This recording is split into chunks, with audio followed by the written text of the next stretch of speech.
Yeah, what's going on, guys? Yeah, show you something. Around Christmas time, it used to be full of holiday stuff up there. I know. I'd call this my depressional situation over here. But just to let you know, I'm not all politics. I do have another side of me that I hardly ever show with people different at different times. One of which is being fan. A long time ago. Well, we'll get back into the introduction here. It's 10:19 in the morning. It is June 23rd, 2021. This is Wednesday. Okay, enough of that one. Beaver John C. Roseman, California. I will introduce you to the stuff I have right behind me.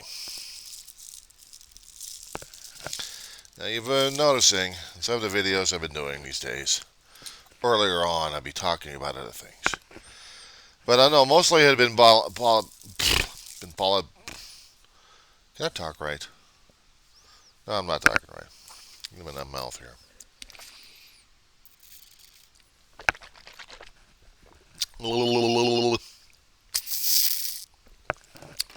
I've been usually a sour, dour, sorry son of a bitch. An angry bastard. What gets me worse is when I start seeing people that I have seen on television, and I see the age differences when they do it on social media and our preserved history of media, such as DVDs and streaming, and we see just how much of the stuff that we took for granted a long time ago. It reminds me how short of time we have on this planet to try to share some laughter, cheer, or whatever we've got of insanity here. Mostly it's been for me griping and grumbling and grumbling and griping and then moaning and groaning at the time. Simply put, I've been a sour, dour, real miserable bastard. Politics gets me that way. People's stupidity gets me that way. And social media is really,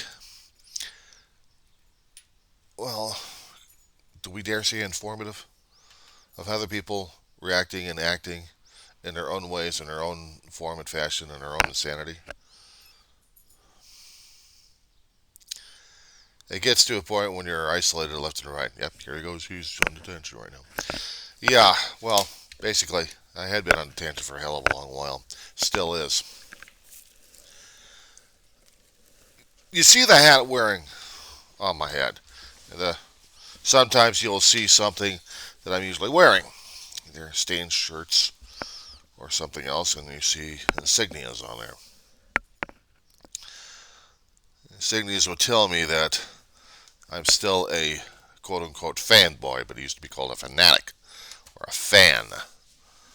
The pins I wear sometimes would show that like crazy. This is basically for the inoculation crap. It's not crap, it's trying to keep my ass alive. The hat, on the other hand, is a different story altogether. The hat, on the other hand, is a reminder that I'm still a fan of the science fiction realm that I used to go by on a lot of times, and I probably would be confused with some other quote unquote normies. A long time ago, I got into the fandom. I did get into fandom. And the fandom I got into was something of something a kid would get into just to be interested in something that may have interest. I don't know. There's something about fandom that would draw people together who've got their own shared interests in television shows and the actors and actresses' lives and everything else.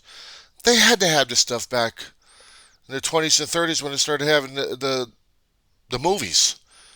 And then you have the gossip magazines out there telling you what's going on with the lives. Sometimes they make fiction, and other times they tell you what the reality story is, depending on what the studio would say.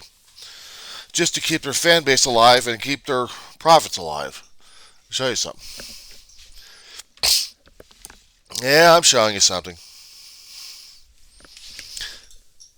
Throughout the epidemic I've had for the past year and a half, I love that COVID crap. And yeah, they are cans of pork, by the way. Just to show you some stuff.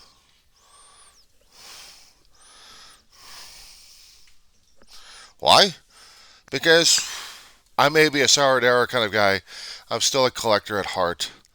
But it seems like I'm collecting junk more instead of memories and stuff that's supposed to be meaning a damn. What they call the official Mouseketeer's hat. Border Creek, well, clothing line. Gotta love those guys anyway. I'd gotten this.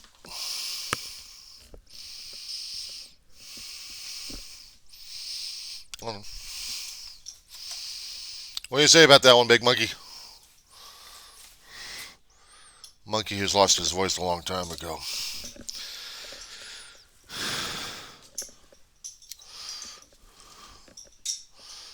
Okay. Official Disney product of warped ears. I had about 30 years ago. Still to this day. Still fits. Barely, but still. Okay, why am I showing the hats? Why not? The school I'm currently going. This is my brother's hat. Old, stiff, well worn. I'll go back over to campus wearing this one. A baseball team that actually no longer exists except in memory now. A minor league team out here that had been in it for over 30, 40 years. The Lancaster Jethawks, thanks to Major League Baseball, no longer. And yeah, I do resent the living crap out of those assholes. Not the Lancaster Jethawks, but Major League Baseball. Because I had some pretty good fond memories of going over to baseball games and seeing these guys in action.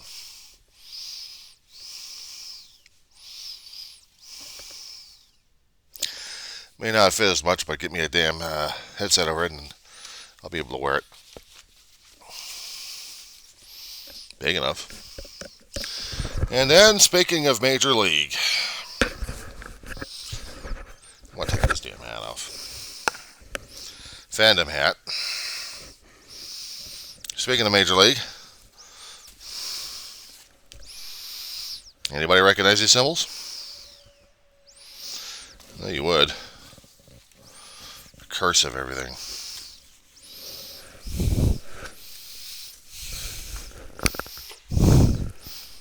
Curse of everything. And yet, oh, they used to call this damn thing, what was it again? Their dot. Used to chilies and everything else on their food products in this damn thing. But this is from the Jethawks. The things I have, memories, and of the hats. Besides a collection of pins that I've got throughout the ages and then lost, boxed up somewhere in books and junk.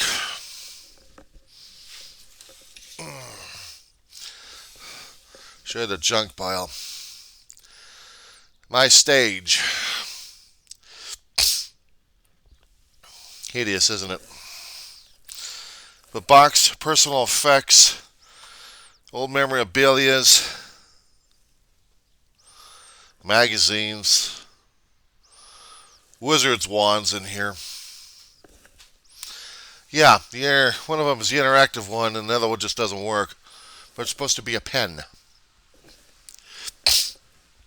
Alright, you're probably asking me, why am I showing all this stuff? Why not?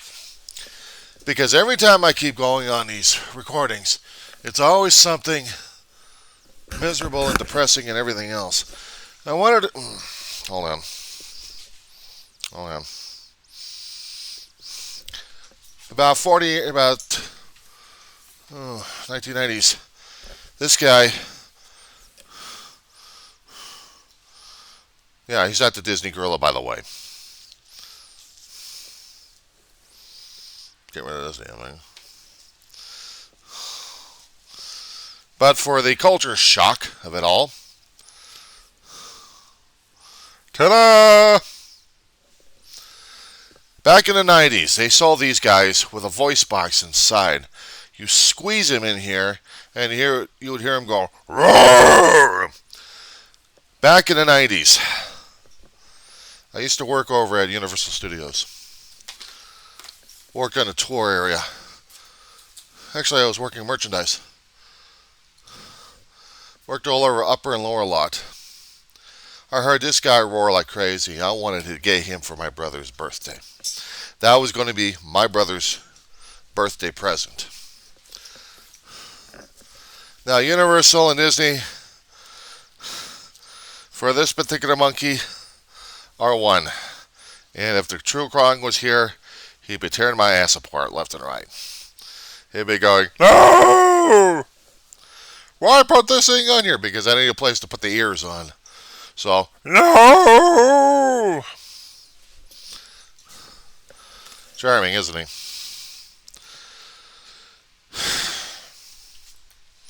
Depressing as hell sometimes. Because it reminds me so much of my brother and his humor. Him being a smart ass sometimes. That I forget things like that. I forgot how things mattered a great deal. And sometimes they really didn't.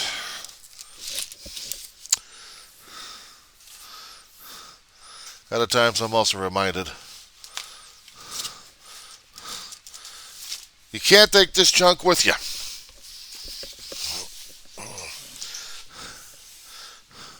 You can't take this junk with you when you die.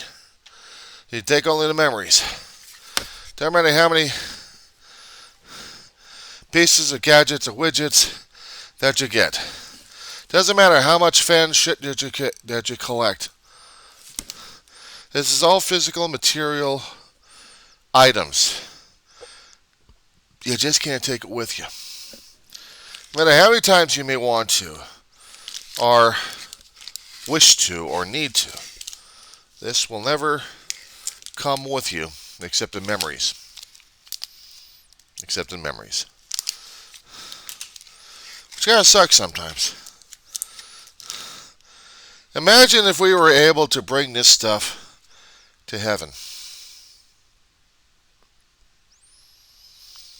How full of fan-based material or possessions that we would have, how it would drive the Almighty Father upstairs crazy. And yeah, I do believe in such a thing. I do believe in such a thing. You probably would believe him that it'd drive him crazy anyway. Pins. I was an avid pin collector a long time ago until I lost some of mine, and then now I've got pins still. What can I say? I'm a pin collector. A junk collector. But even the junk collector has value. For some people anyway. I'm still looking at some of the stuff I've gotten here, and every once in a while I like to pull the stuff out just to see what the hell I've got. And the question is, why? Well, when you're a fan, some people collect autographs because they're useful. Autographs are the physical extensions of someone that you actually appreciated in your life. Pins, on the other hand, are full-blown insanity collections because we're collecting junk left and right to tell people that we are junk collectors.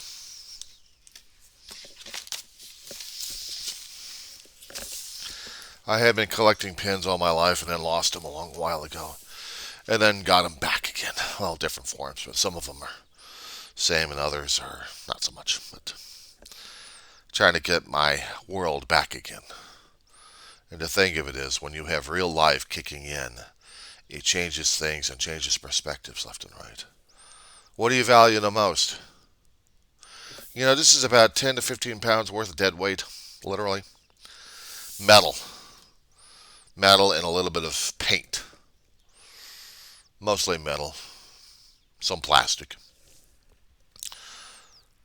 But if I put this in the damn ocean, it definitely would sink.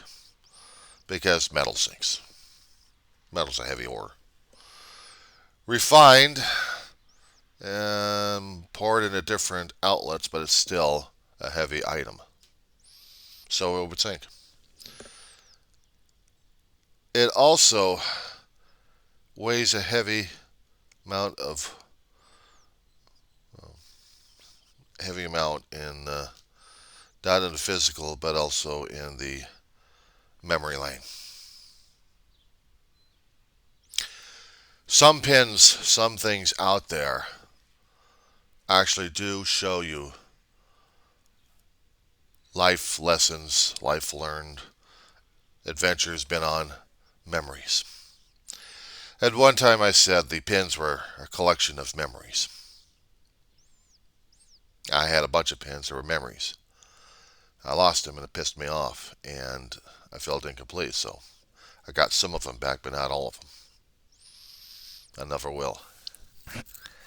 That should be alright. But being an obsessive fan as I am, or probably was a long time ago, I'd be going crazy over it, and I had been.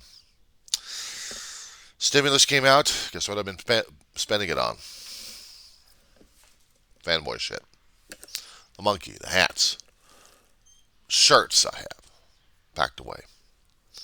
Shirts probably the smaller sizes, or some of them are actually larger sizes that are custom made for my girth. But this is the stuff we do. So before the COVID kicked in, actually, fans would go to different places to collect the physical. They would collect the autographs, but they would collect the memories, the experiences, the relationships. Social media tries to bring that out, but it's just not the same. I'd seen my favorite actors getting older and older, and I felt far behind. Doesn't matter how much of the pieces of metal just to fit in with the fandom. I don't know if I ever would fit in, but probably it would. Just not physically in a sense, though. Some things are a little bit confusing for me to understand. Especially when it comes time for the world of fandom. Even when I was in the world of fandom as a young kid, I'd see all these older adults celebrating science fiction or other things that they'd go to. I'm looking at it with wide-eyed enthusiasm, just like some kids would do these days when they're looking at their new TV shows and new TV heroes. I'm looking at the kids and I'm thinking, my God, I'm dealing with preschoolers, I'm dealing with kindergarten. But I keep forgetting I was in the same damn mode these kids were in when the adults were looking at me the same way. Wild-eyed idolation, they called it. Fascination. Me, basically, you call it what it is. Tripping. I went to my first Star Trek convention back in the 70s. I think it was back in 74. They had it at the Los Angeles Convention Center. Different then than it was now. And yes, they had the dealer tables out there. Managed to snag me up a couple of badges. I think I still got me an old one or two in here still. And I'd sit in the Great Hall. And I'd listen to some of the people talk. Michelle Nicole was over there. Walter Koenig was over there. George Takei. I mean, the major stars were over there. I missed Nimoy and I missed Shatner, but I listened to DeForest Kelley.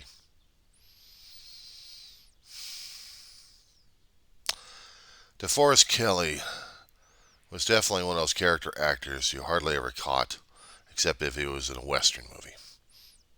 Or maybe it was on a television series if you're lucky enough. And some of those actors in the Star Trek series started from different shows and stage shows. Uh, Nimoy, Doohan, and Shatner, you'd see in different shows. Even Rod Serling's Twilight Zone. A lot of fans these days are sharing that information online. I remember seeing Shatner, but I didn't remember seeing Kelly in some of the westerns. And because I didn't watch all those westerns all that much anyway as a kid. I was too damn young. So I didn't know what their past was like. Except when I got older and I started studying older work, I'm like, that's what they were in? Wow. That was trippy. So 74, I was there watching this stuff. And because I was so hooked into the Star Trek realm, I mean, watching the show, I was eager beaver about it. My brother took me over there with a couple of his friends. They were wondering how come they're taking me over there. Because my little brother liked Star Trek, and I thought it'd be interesting for him to see it. Didn't realize he got me into the damn convention bug, didn't I? Did he? It'd be years. It'd be years before I would realize that the mail orders out there, the mailing stuff, well before social media, well before cell phones and emails and all the electronic communications that we do for granted, including this, what we're doing right now. Well before that,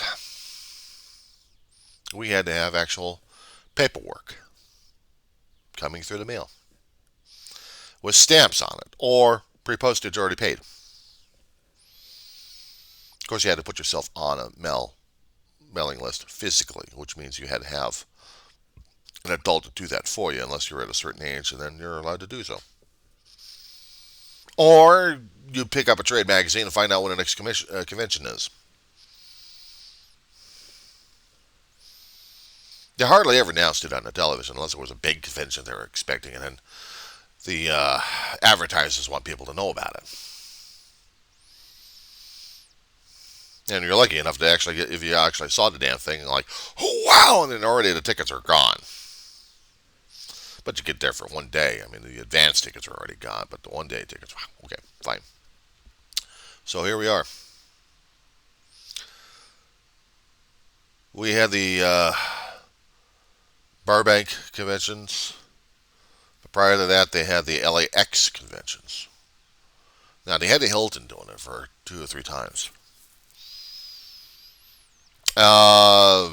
And when they stopped doing them, they had the Pasadena Hiltons doing it for a couple of times.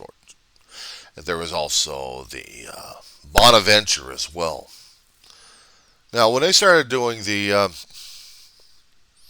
Next Generation, that was the rounds I was catching mostly of. And some of the older stars would be over there. Now, keep this in mind. Everyone have their own agendas, have their own time periods when they can be over there. So you either bought the huge block of tickets that coming and going, or have the hotel stay along with us so you can see the whole match. You can get yourself broker and broker. Well, more broke anyway. By buying a bunch of fan stuff, and I did.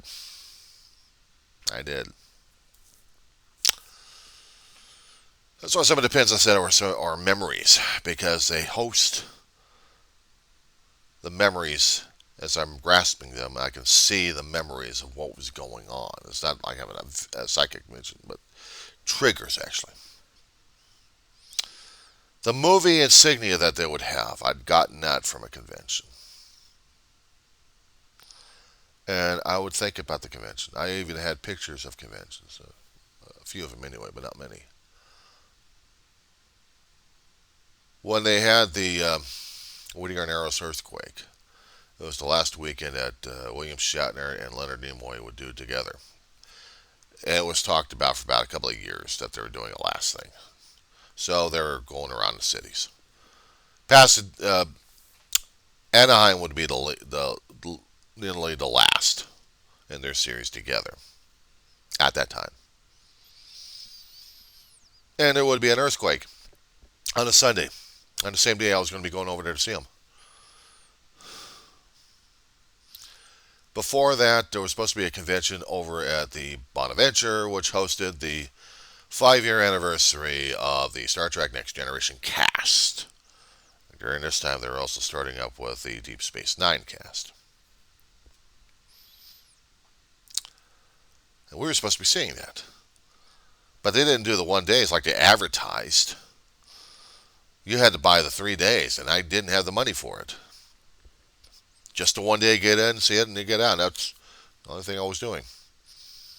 Fans are so dedicated they will save enough money to pay for this stuff. It's not like going on a damn cruise, on a sailing cruise. Even though there are cruises that have been going on for decades already, about 3 or 4 decades. Star Trek cruises out there. Different line companies would host convention parties on the sea. See, you would constantly see your aging, decrepit enjoyment of fandom right there.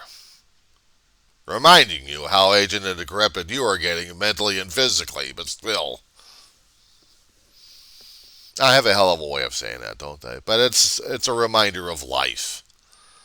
It's a reminder to me of life that I say this, because I'm also getting aged and decrepit. But if I was a young kid, it'd be a different story altogether and different viewpoints. I'd deal with it. When I saw the Next Generation, 5th anniversary, they closed out everybody before the convention even opened up. They had a line for the people who actually got the 3 day going in there to press the premium passes.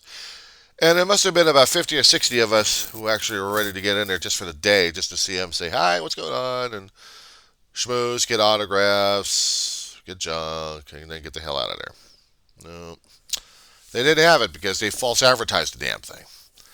Got so damn pissed off about it. Me and my brother just went over to Disneyland and had fun. Of course, we had to tell our mother about that one. He wasn't exactly a fanboy. He was my transportation, but he had his own agendas. But I got so ticked off and pissed off at the company. I wrote them a letter. The ones who were generating the creating all these damn conventions. The premier, the only one out there that seems to be doing the conventions, because they're the ones landlocked. Everybody into it. You're in a fandom, you got to go through these guys, because these guys are the only ones producing the fans out there, conventions out there. And there was a problem. I guess I wasn't the only one that they gave out credit. So I took them advantage on the credit, and I went over to Anaheim on the day that they actually had a damn earthquake. They didn't cancel the convention, thank God. And I'd gotten a few pins out of it, too. I did. And I also gotten some devices that would make sounds. You hook up a pin to it, you squeeze it, and it go electronic chirp. These days you can barely find the damn batteries for these things. But they're collectibles anyway. But they're also collecting of memories, because going over there, I'm remembering what happened during that day of the earthquake that we had. Yeah, you're probably going to let me go off on an earthquake tantrum there. I'll go off on another tantrum regarding the earthquake situations. Okay, I'll do a video about that one, and I'll explain about the convention situation in even more detail. But suffice it to say, as a fandom, as a fanboy, a nerd, a geek, a chickie, a checker, whatever the hell I would call myself at that point over there. How about the mentally obsessed, mentally possessed? So at this point, I'm not the only schmuck over there. I'm seeing a bunch of other mentally deranged fandom people over there, in one form or another. We're all there just to celebrate Star Trek, and we're all there to celebrate Shatner and Nimoy as they're doing their last roundup of what the hell was going on during that time. During a time when we're having an earthquake, or aftershocks. This is Obsession, boys and girls. This is obsession. I mean, you can't get any more obsessed over that than anything else. I swear. Unless, of course, you're going to be going over from one area to another area of your local area. You're traveling. Your car breaks down. You still manage to get the damn thing over to a convention center just to see people, and then get some kind of temporary repair or stopgap for the radiator leak. Between San Fernando Valley and Irwin, uh, city of Irwin, uh, that's a long way. A long way. But there was conventions. There was another convention out there, so as a teenager, I had to go over there and get my fair share. I mean, my brother gets me hooked up on the damn conventions ever since I was a 7-year-old snot-nosed kid. No, actually, it was back in 1947. 9 years old. 9 years old. He gets me hooked up on the damn convention. I blame my brother for this one. Thanks a lot, Dave. If you hadn't got me hooked on the damn conventions, we would never would have been going to conventions, and I wouldn't be a fanboy. I'll blame him for that one. And, I had said before a few of the Hiltons, and I was in my early 20s, so I'm able to navigate my bus routes from the San Fernando Valley all the way down to El Los Angeles International Airport area, where they would have the Hilton over there, and I'd run it about 2 or 3 times. One of those times, my brother had actually decided to drive a caravan people down there. I met John Delancey. I met Walter Koenig. I had Walter Koenig talk to me a little bit. Just a little remark, but I'd still remember the damn thing. I mean, I see Walter Koenig standing around. He's talking to his fans, and I go like this to him. Try doing this on both hands, by the way. But one hand. I know a very good doctor who can fix that for you.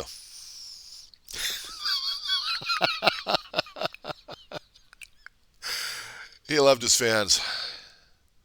He loves his fans. He really does. He loves people who enjoy his work, his writings, his comics, his acting, his comedy. He's a very funny guy. He was a very interesting man. I wish I had time to talk to him during that time. But it was in passing that I did that to him, and that memory stuck in my head.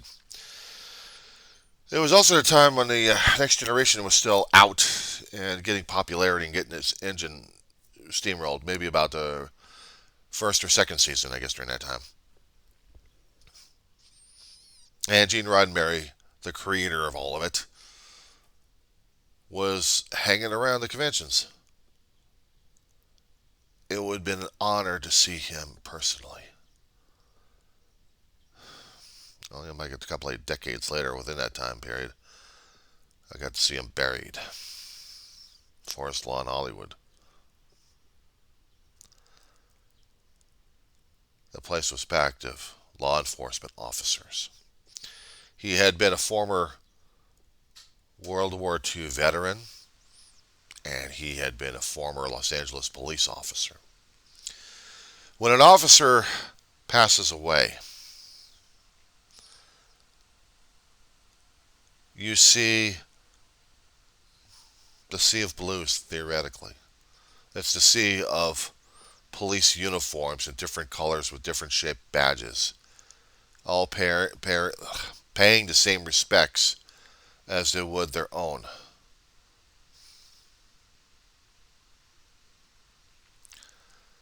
And I'd see him with police honors. I'd seen fans dress up. I didn't want to. I mean, I had a shirt I could wear. I could have worn, but I'm dealing with a funeral, so I treat him like any other funeral situation with respect. Suit and tie, maybe with a Star Trek pin on it, but I wanted to show him my respect for it as well. And his family was there. Majel Roddenberry was there. Majel Barrett Roddenberry, God rest his soul. Sweet lady. So throughout the fandom, when I was still going there between the 1970s and all the way through nearly the 2000, when I could get to the fandoms out here in Southern California. I could, and I would. But after a while, I stopped for it. I just couldn't deal with it. I got burned out on it. It's not the collecting of stuff. It's just something about it that just got me pissed off about it. It's like, is this it? I mean, other people do their own lives and they're having their own things, but they come over here all the time for it. It never dawned on me that the fandom is also like one big, huge family. Because at the time, I didn't think about what family was meant. So we all have different families that we have.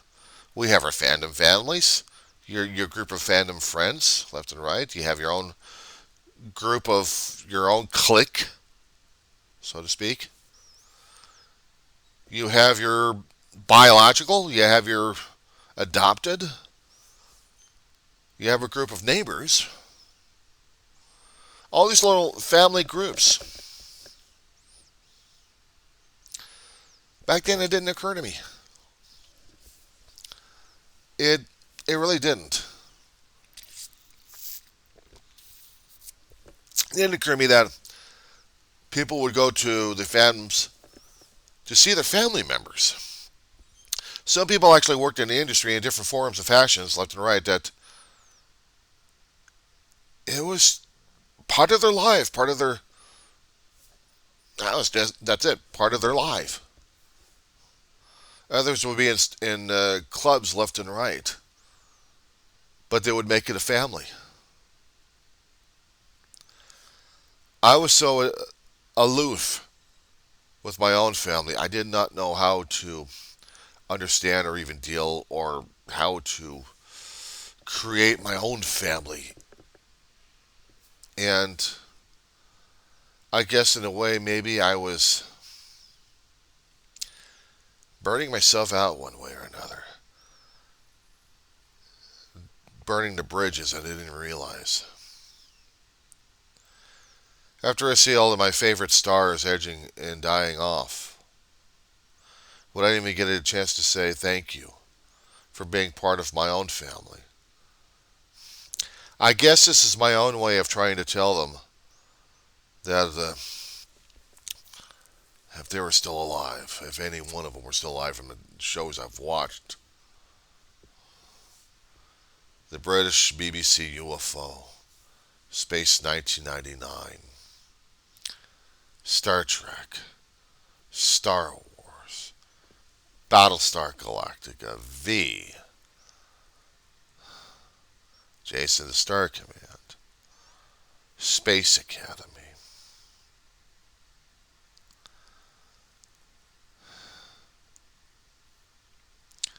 Babylon 5, Doctor Who,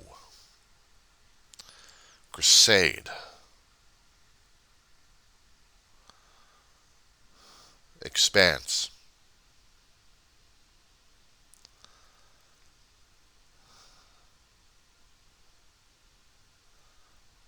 and a lot others I can't get off my damn head.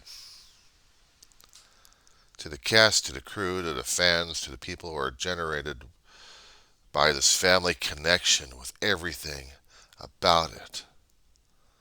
To anyone who has been touched with fandom in their life. Even the British series, the Sherlock Holmes, the CAD File, Spectre Morse, Midsummer Murders, BBC, BBC One,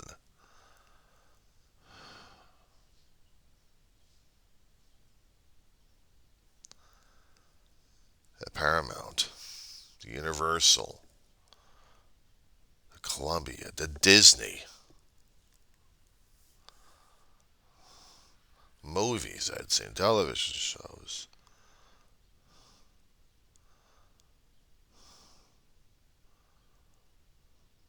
There has been so many in my head that it's hard to rattle them off. If I had a list, I'd be right in front of me. I'd be rattling them off left and right.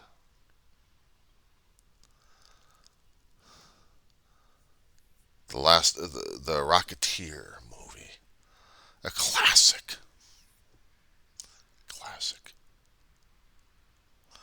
A Star Lost, a BBC, actually a Canadian broadcasting show on that.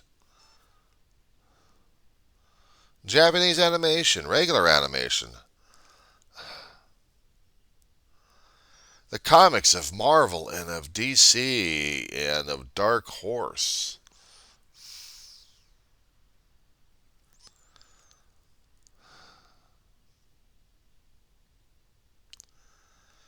Those were the guys I was growing up with.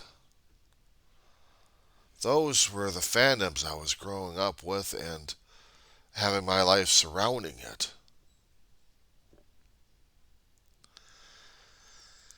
And I had collected memorabilia in my life, books,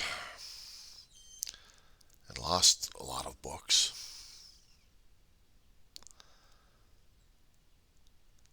Now I'm trying to get something about cruising going on and then baseball and then the hats I showed you concerning about the Lancaster Jethawks. Moving over here in 2005, the Jethawks were my baseball team.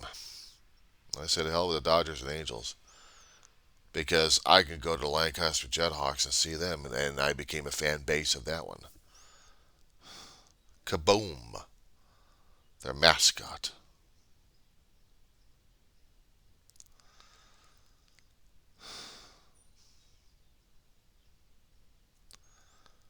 I remember so much of my life. I'm 55 years old and I remember so much of my life. There is also other shows that have touched my heart that some actors I have, well, let's just say that I am not a welcomed fan. There's the light side, but there's also a dark side. The obsession. And some things you just don't, some lines you just don't cross. You just don't. And there's no way I could ever say I'm sorry. I've stayed away, and I intend to. Some things you just don't do, and I've done. I can never undo it. Never. I'm not perfect, but there's no excuse. None.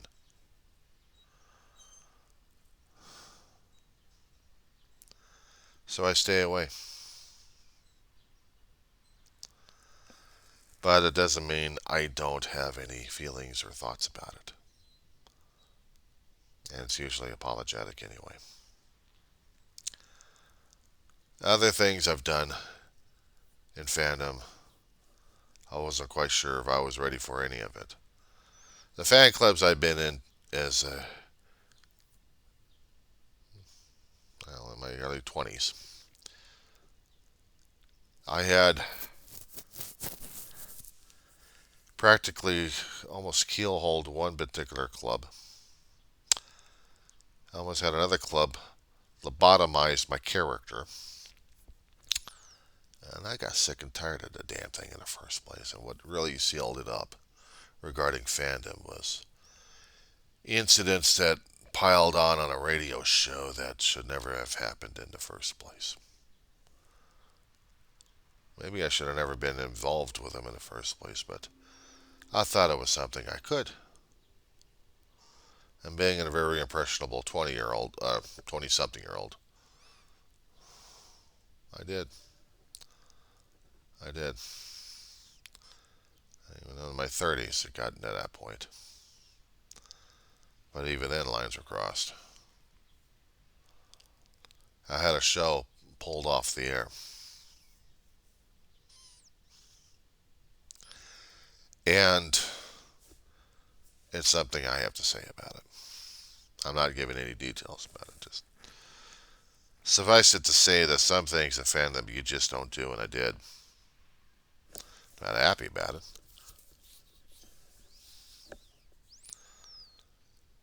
And there's no way I can make amends to it.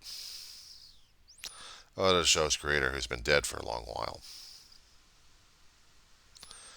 But it's something I don't broadcast to anybody about it. See, I've seen the light side and I've seen the darker side of fandom. Said before, there are lines. These days, when you have social media, it's kind of hard to see some of those lines as well. But there are lines out there. That's why I'm so hesitant when it comes down for fandom half the time, because, I can wear the shirts, I can wear the pins left and right. But I'm not quite sure if I'll ever be able to fit in ever again. Despite how warm and welcoming and elusive and alluring it might be. To the actors and actresses that have influenced my life, I give my thanks and my love. But I also am more aware of what I can and cannot do. That humbles me and that scares the living crap out of me. I've seen lions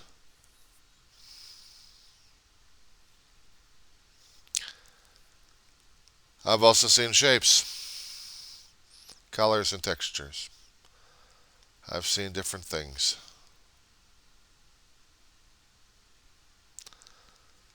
But I also know what goes on inside my heart and my mind.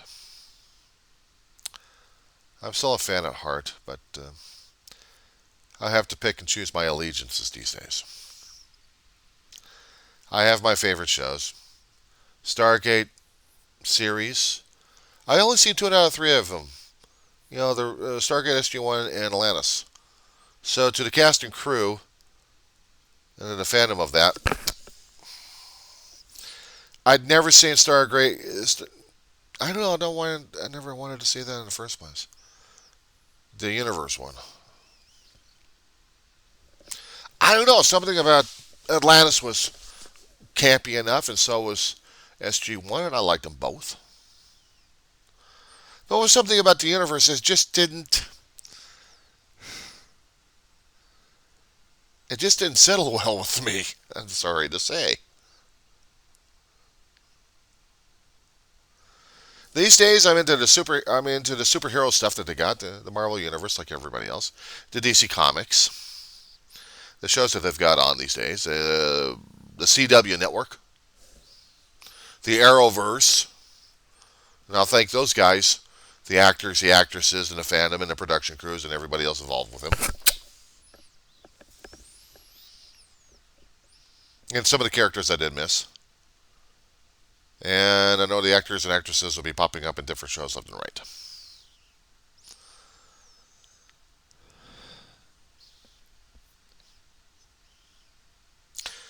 I'd also seen the NCIS universe that they got going on.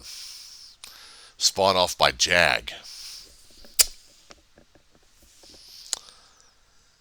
I was a bit sad and disappointed that New Orleans canceled that, but they were a good show and had a good run.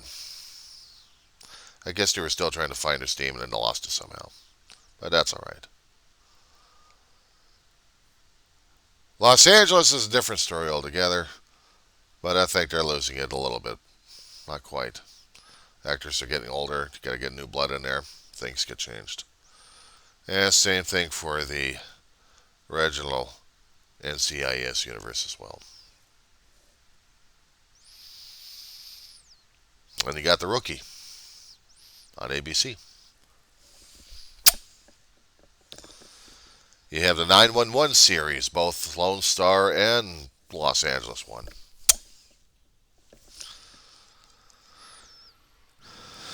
And what else? I guess maybe that was it. Oh, here's the thing. I know this is a long video, and thank you for enduring through this insane run here. Don't ever be embarrassed to let your emotions out. Don't keep them locked up.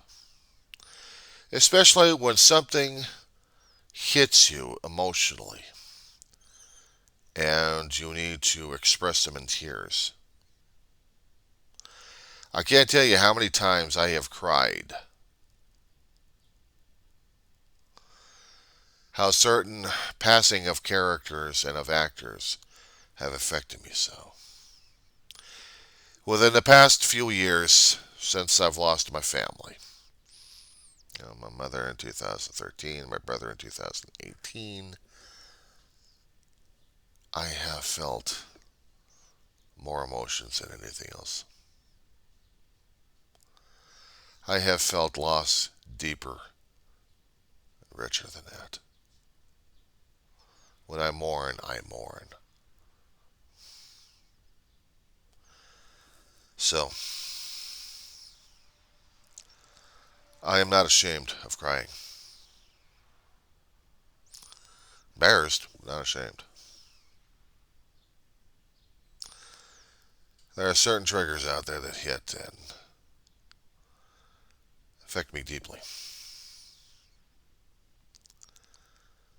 So, to all the actors and actresses of those shows I've mentioned and more so,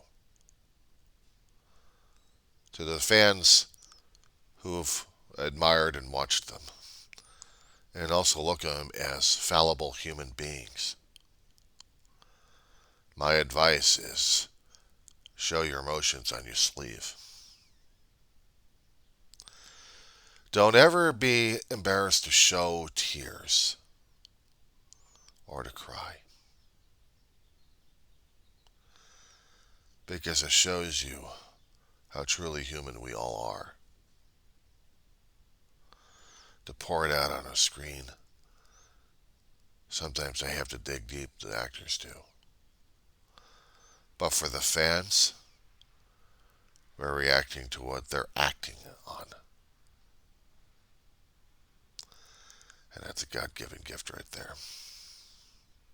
Well, we could be all moved. So don't ever be ashamed of it.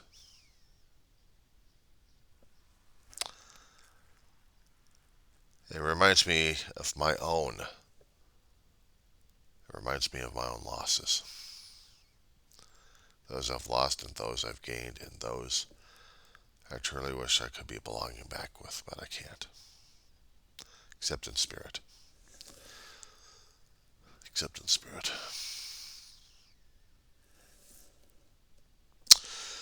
One more thing. If you're going to be passing on this earth, make sure that you don't bury your stuff alive in the ground and just forgot about it. Make sure that your possessions are spread out a bit. Have stories told about them before you pass, so that their legacy, their memories are shared with others.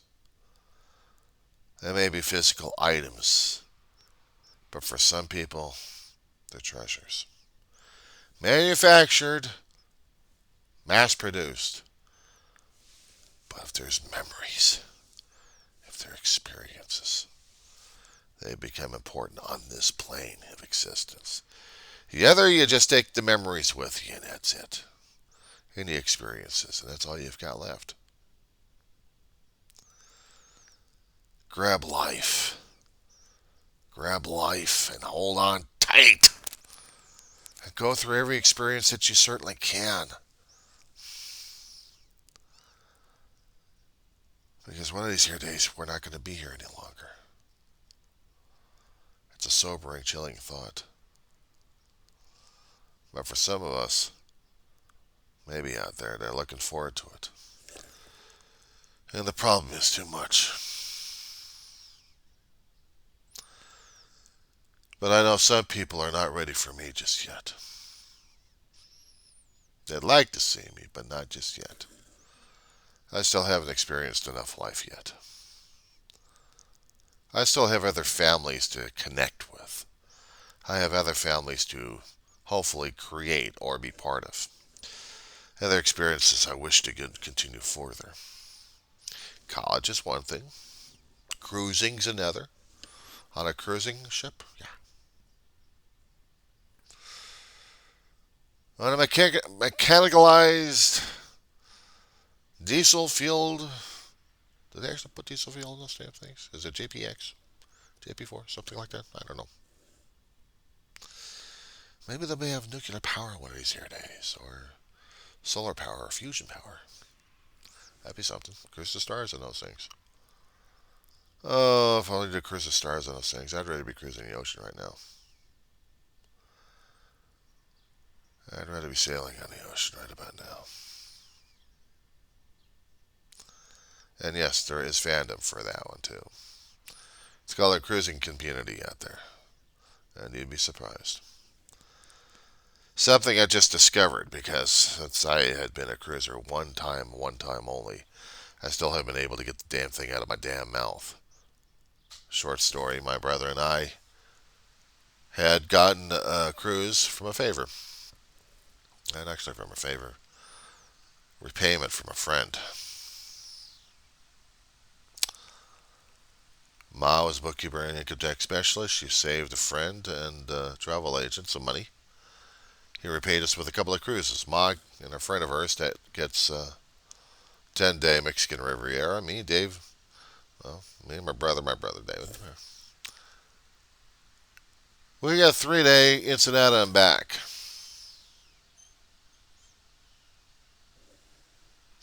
It's just as bad enough as going to a one-day convention, and you want more. I couldn't go back on a cruise after that. Not because we didn't have the money and I didn't have the credit for it. I still don't have the credit, but I'm trying to get the money for it. And passport, that would help. That way I'd be able to go out there and see what's going on in the world. So, I have wasted enough time, usually in my own diatribes. Well, not diatribes. In my own rantings and ravings ever raving lunatics. Usually about 20 or 30 or 40 minutes of politics of saying something else. And here I am pouring out part of my own life. I need to do more of these. Not so people can check out passwords and stuff like that, but to understand, to connect somehow, to leave behind,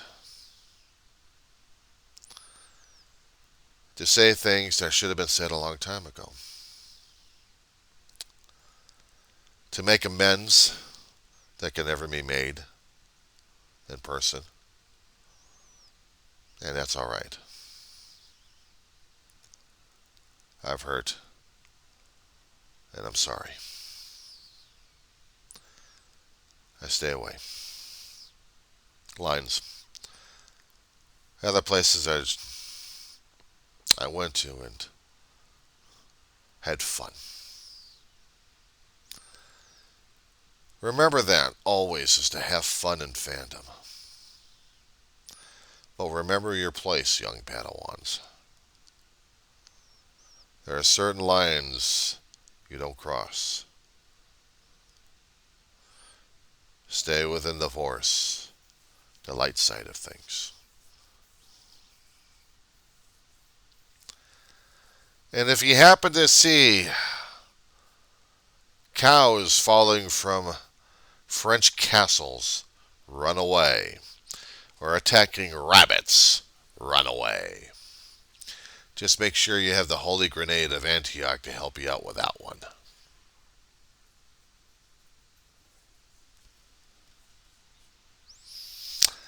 That'll be all.